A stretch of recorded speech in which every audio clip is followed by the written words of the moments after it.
A new opinion poll shows independence drive gaining momentum in Scotland, with the majority of Scots now in favor of breaking away from the United Kingdom. 51% of people surveyed said they favor an independent Scotland, while 49% say they do not. That is the first time since 2014 that a majority of Scots are calling for leaving the UK. Shift was triggered by Britain's split from the European Union, which most Scots oppose. Poll shows over one-fifth of people who voted against independence in a referendum in 2014 now support it. Now on Wednesday, Scottish MPs voted in favor of a new independence poll, arguing that Brexit has changed the scenario. However, British Prime Minister Boris Johnson has refused to allow a vote to take place.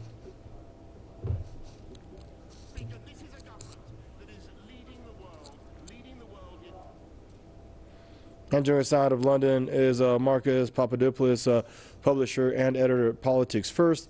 Hello, Marcus. Pleasure to have you back on Press TV. So this poll is extremely close. Your thoughts on it? Well, regardless of what opinion polls in Scotland are saying, the fact of the matter is that in 2014 there was an independence referendum in Scotland, and the majority of Scottish people voted to remain in the United Kingdom.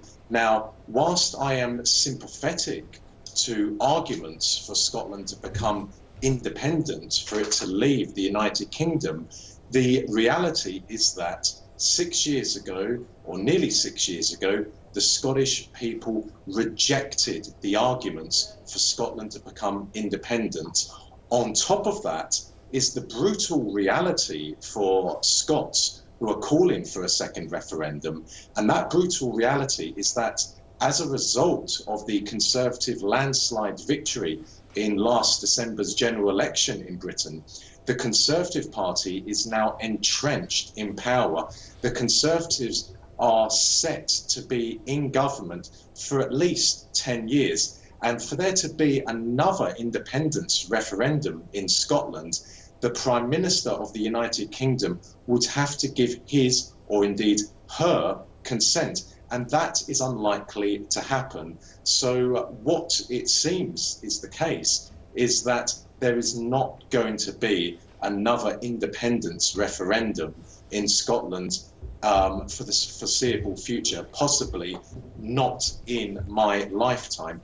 And if Brexit goes reasonably well for the UK economy, if it goes reasonably well for all four corners of the United Kingdom, then I strongly suspect that the opinion polls in Scotland will start to change, and Scots will start to feel, as they did in 2014, that whilst a part of them would like to see Scotland independent, their brains are telling them that for the sake of security and stability, for the sake of their jobs and their financial situation, it makes sense to stay in the UK.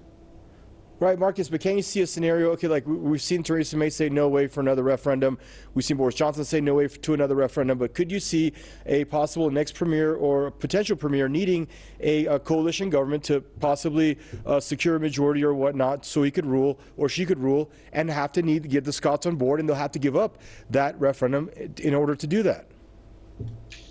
There is a possible scenario, though I think it is most unlikely. The scenario is this, that Brexit goes catastrophically wrong for the UK economy. Now, in that situation, we would see Boris Johnson's position become very, very untenable.